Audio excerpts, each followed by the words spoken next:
Welcome back to Modena, where we've spent the day discovering the province's culinary heritage and its contemporary food scene.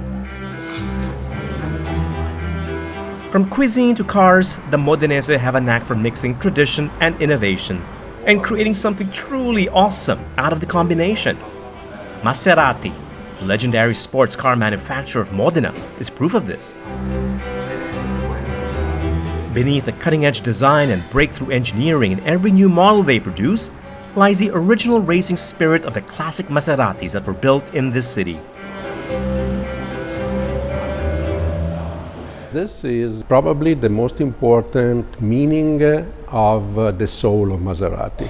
Cars able to win in the race and in the same time to go on the road with a reasonable level of comfort and very high performance. That was at the beginning of the history of Maserati. In terms of style, it's a typical example of an Italian style. Speaking about pure shape of the models, we try to take care of this three fundamental characteristics: style, performance, and fun to drive.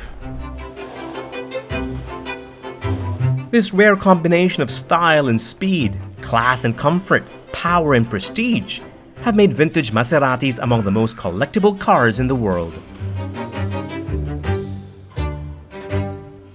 In 1996, Umberto Panini, a car collector, decided to purchase a collection of classic Maserati cars. But he wasn't just buying these beautiful cars for his personal collection. What he was doing was he was trying to save a piece of his hometown's heritage. His hometown, Modena.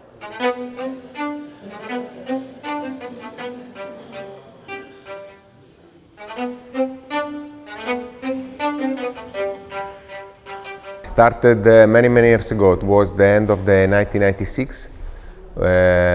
We found an agreement between the De Tomaso family and the Fiat Group to purchase this collection and to preserve this heritage in Modena. And I think that this is the most important thing, that the people have the chance to come and see this collection and to learn and to create value on this brand that for us is very important for my city. But your father and you have always had a passion for classic cars. If you grew up in Modena, this is normal, and I think that is a good passion. The typical Modenese passion for racing and for their city helped convince Matteo's father to purchase the 19 rare Maseratis that form the core of the collection, even if neither of them ever saw the cars in person before buying them at auction. I say we have to be very careful, no? Because it's a huge quantity of money for some cars that we are not the chance to see, so we have to think about it. But my father say, no worry, we have to do it before for the city, then for the people, and the last for us.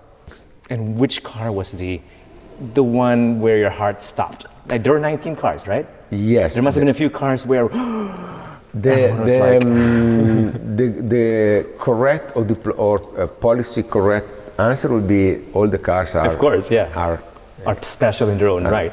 But of course, one was my favorite. Was the Berlinetta, because only for built, was built in 1953, was designed by Pininfarina, was especially made for 4 special customers, and in any case, these are now elegant cars to go to the elegant concourse, but it's a racing car, and this is the best, because for me it's the perfect combination between all the Maserati values. Only 4 were made, but only 2 survive. So yes, this is perhaps the rarest Maserati there is. Okay, wow, I'm entering only 2 of these cars in the world. It's not that often that I get to touch legends like the Berlinetta, a 2-time Italian Grand Prix champion. Or the 250F, that competed in 7 Formula One races and won for Maserati the 1957 World Drivers' Championship. And the 6034 race car, much less get inside the cockpit. Are you ready to do a time machine? Yes. Okay, go inside. Put legs inside on the. Put inside. Okay. Wow, okay. This was how tight it was back then. So now you are 1934. Okay, Okay. 1934. The 6034, driven by the legendary racer Tazio Nuvolari, is another special museum piece that brings you back to a time when racing and race cars were so pure, though also dangerous.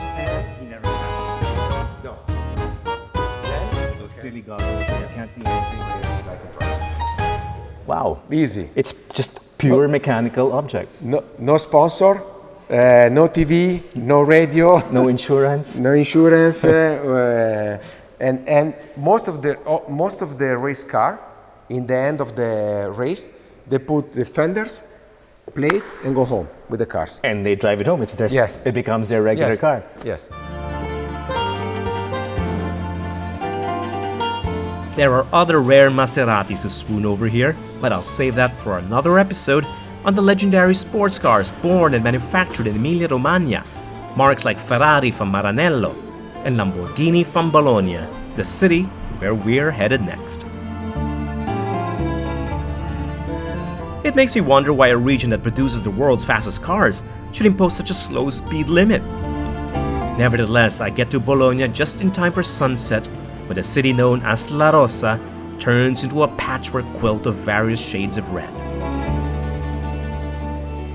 A few days is not enough to fully appreciate a city called the learned, the red, and the fat simultaneously, all of which combine in such fascinating manner in the streets, porticos, and piazzas of Bologna.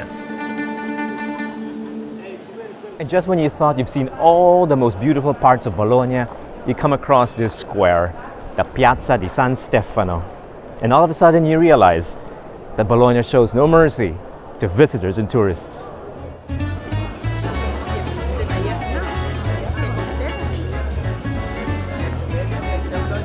On weekends, the San Stefano transforms into a lively vintage and antiques market.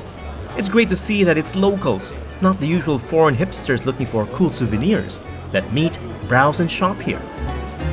The Bolognesi, after all, celebrate their heritage rather seriously. The towers of Bologna are some of the best preserved memories of the city's past. Like a medieval Manhattan, there were about 100 of these skyscrapers in the 14th century. Only 20 are left standing today.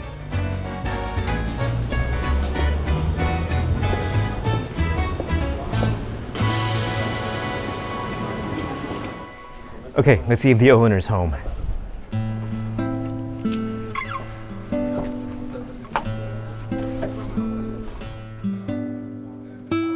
The Torre Prendiparte is one of the few privately owned towers in Bologna.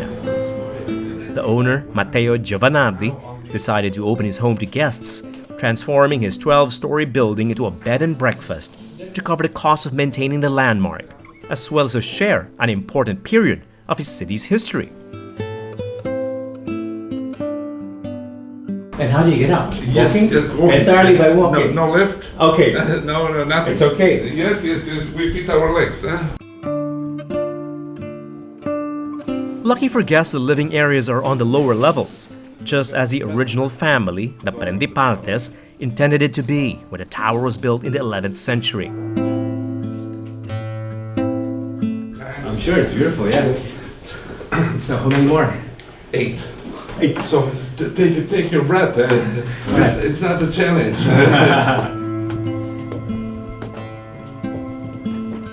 The upper levels were used exclusively for defensive purposes, and after the tower was purchased by the church, it became a seminary for boys, and later a prison for religious offenders. So this floor in particular was a prison. And you can see some of the etchings on the wall were like the last words of prisoners in this chamber. You know what? They were prisoners, but they had a beautiful view.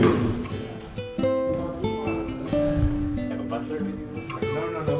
No. And speaking of a view, I can't wait to see what that looks like from the top. So are we here? Okay, here we are. Here we are, and oh my God. Oh my God. Bologna, I love you. I love you, Bologna. Beautiful, bellissima.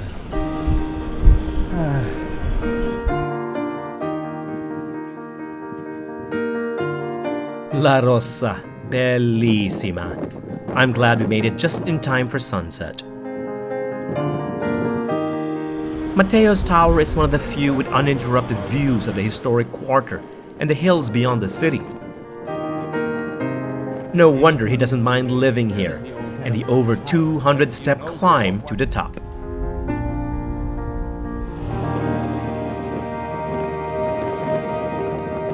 We are lucky because a restroom was set, a small kitchen, and so it's possible to live inside, you know, because this tower was really my house in the past for 7 years. Between the first and the second marriage, it was a special place for thinking about my future, you know. So what better place? Yes, like an ivory tower above the city. Yes, yes. And you decided to turn it in. You decided to share your place with the rest of the world, right? Yes, yes. And if I were to rent this tower, it's not a room. No, it's a tower. A full tower. You get everything in this tower, right? Yes, yes. What do I get? What's part of the package? Well, I started with a basic package concerning a guided tour to the top with a welcome drink, night and overnight and breakfast. And then it's possible to set on top a candlelight gala, private gala dinner with a chef, a private chef, or a concert of Baroque music or jazz and so on. Of course, this would be half the reason, perhaps even more. Yes. The reason why you want to be here, right? Yes, yes. I don't sell an overnight. I sell an experience. No, I am a merchant of memories. No, a merchant of dreams. Of dreams. Yes, yes, yes, yes, yes. So this.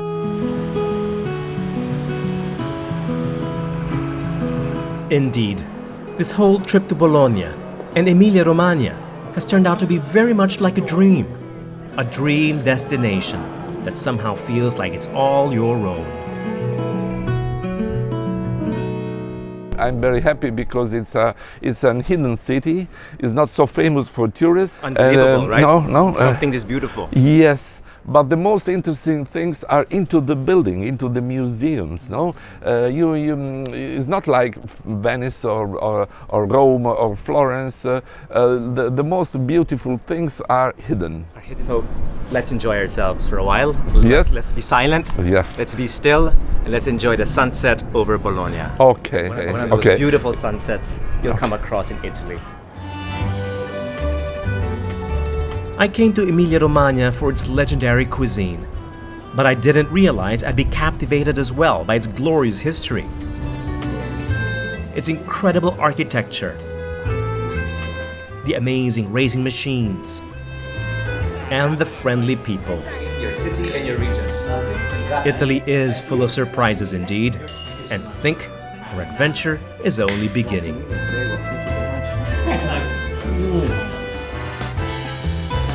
On the next episode of Executive Class, we visit Milan and step into the most exclusive shops, restaurants, and salons of the city to see how the Italian notion of la bella figura is practiced and perfected by the local Milanese.